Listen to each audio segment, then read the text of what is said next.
Hello all, it's me, Doggo is cool, or just Doggo, wherever you prefer it.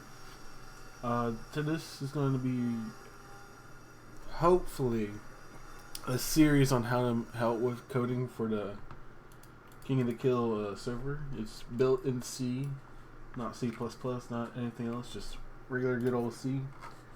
Uses the GNU C compiler to build. Also, I'm very sorry for the noise right now, because there's construction outside my window and it's pretty fucking loud. So I'm sorry for if y'all can't hear me or whatever. I'll try to speak up if I can. Today is going to be reading IDA Pro and assembly. Well, not assembly, pseudocode. I mean, sorry. And how to understand packet structures to convert it to C. So we'll open IDA. We'll take the just survive dump. I mean, I know this is for C King of the Kill, but we'll take just survive dump.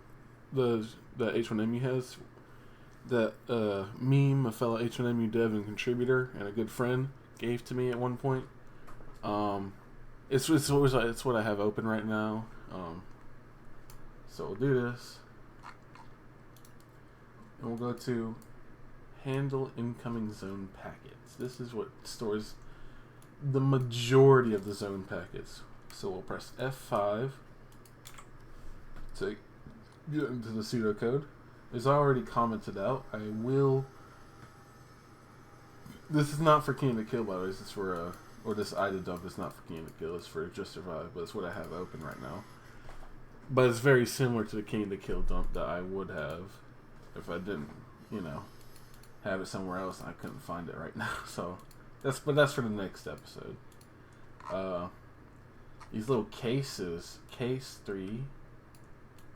That's the hex codes, opcodes they're called, for packets. Packets are what being sent from the server into the client, respectively, and vice versa. So like, there's request packets that request a reply packet. So all that means is there's a packet requesting data, and then it goes to the reply packet for that reply back. And the reply packet basically has to supply that data. So let's see, we'll go for a very simple one. We'll go for, let's go for send zone details.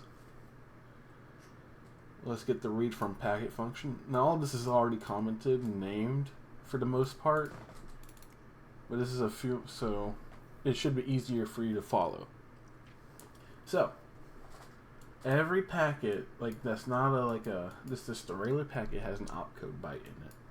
So the first byte, if you see this little plus and it says +1 p buffer +1, and then you see this little plus p buffer is pointer to p buffer. That's just the opcode byte. Now, there will be times when it has an extra 2 bytes with it. So instead of saying like plus buffer is a pointer to p buffer, there is a time where it will say if p buffer is +2 and all that stuff, and it will say, for example, buffer is a pointer to p buffer, and that is plus or equal to. That is what's known as a word in reverse engineering and other types of computer science. A word just means that it's a uint16 or a similar data type, and then it only holds 2 bytes. That's why this 2 is right here, because it only holds 2 bytes. So in the majority of packets, in like base packets are what H1Z1 uses itself, or what we can theorize. We don't know for certain, but base packets are basically like a group of packets on one base. Think of it like staying in a game base in like some video game like Team Fortress 2. Like you're in the base with many other players. There's multiple of you. That's how you can think about it. Basically, sometimes base packets, the majority of them will have a byte, so we can pretty much ignore these two.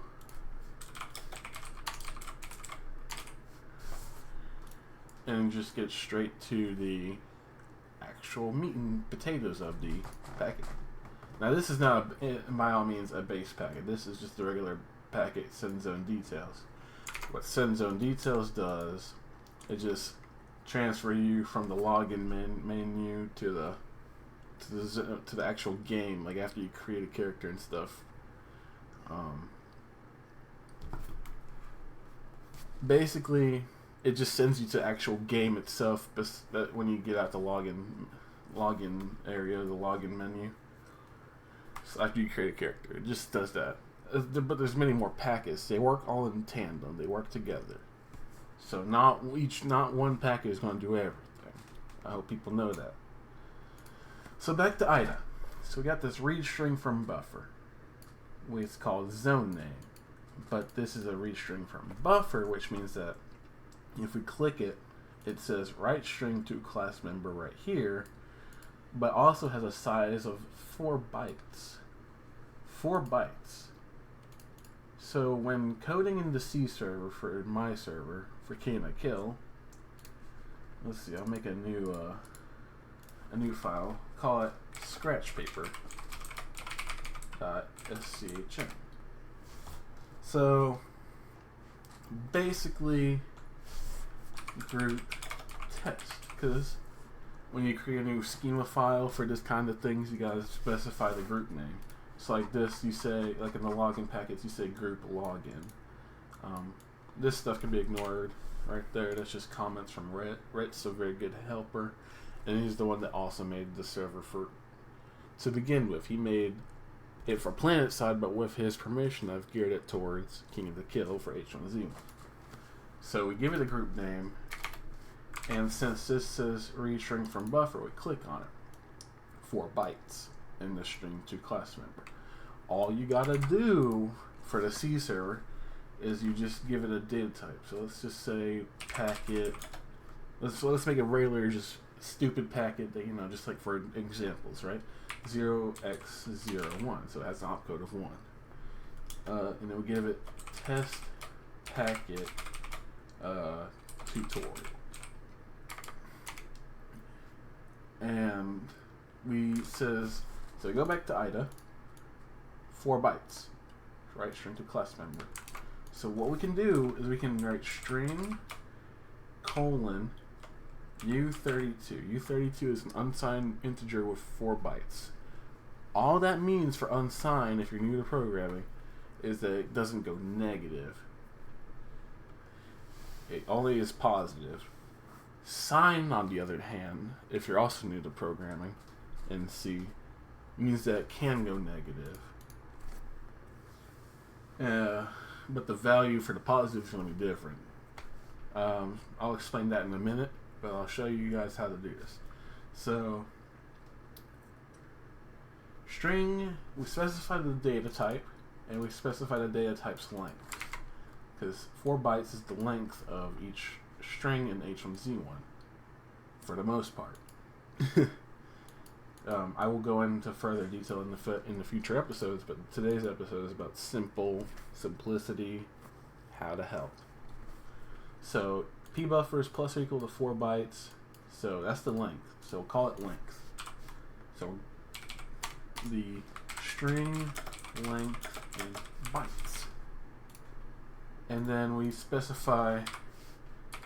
write the string to the game client to the game with a length of 4 bytes.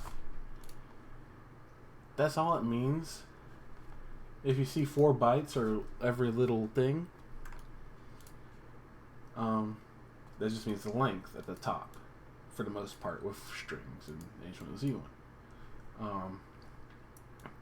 Write string to class member just means that it's writing a string to the game. So and in C, those are called chars, or char pointer, or char arrays, whatever you like to call them. So after we specify string and then the data type length, which is 4 bytes, so we specify U32 for unsigned integer 32, we give it a name. We say test set underscore string. Now this is just me naming. You can name it whatever you want. We can, for all jokes and purposes, we can call it fuckwit. We could call it a mongoose. We could call it whatever. But for today's tutorial, for all seriousness and intents and purposes, we're going to call it test string. Now, what I'll do is I'll make a special little bat file for it to be compiled. So in the C server, we have this thing that rep made to convert schema files, so SCHM files, to C files, which is in the output folder in the schema folder.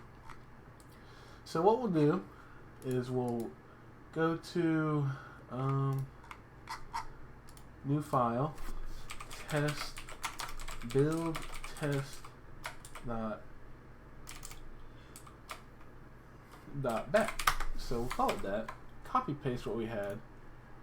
Get rid of all this. This is just like the actual server stuff, server modules to actually run the server with like the login and the actual game itself. But for today's episode, we're going to give it a little. We're going to delete it because we don't need it. So schema tool, and then we specify the path, which is in the schema folder right here. So we're going to say scratch paper .schm, and then we specify the path to the output, which we're just going to call test.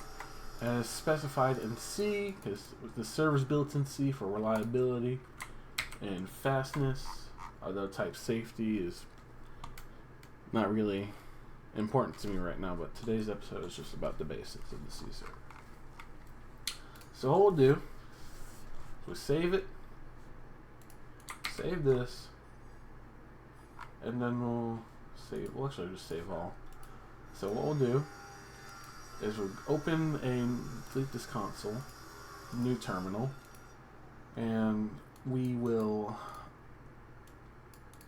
make it bigger, and we will call upon the bat file to build it.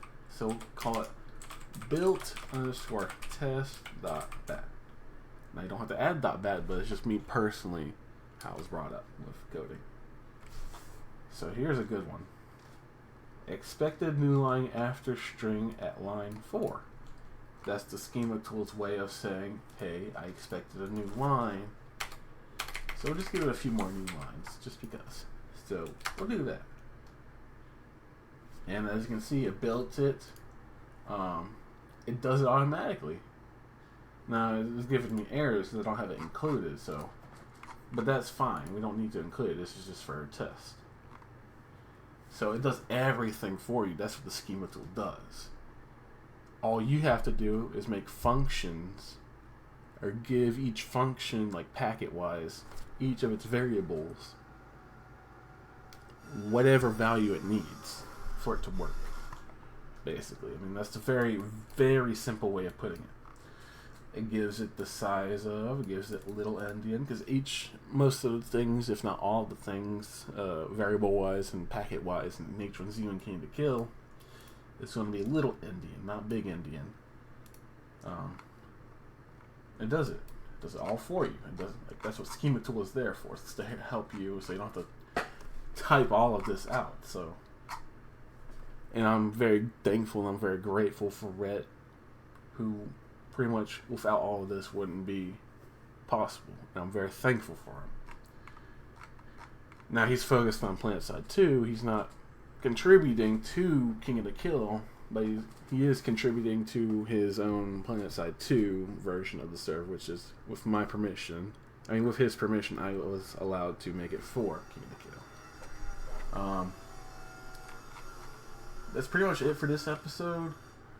I would like to thank each and every one of you for following along. I know this is a little long for a video, but for basics, it's going to be fine. So I appreciate you all for taking your time, and we'll see you in the Discord.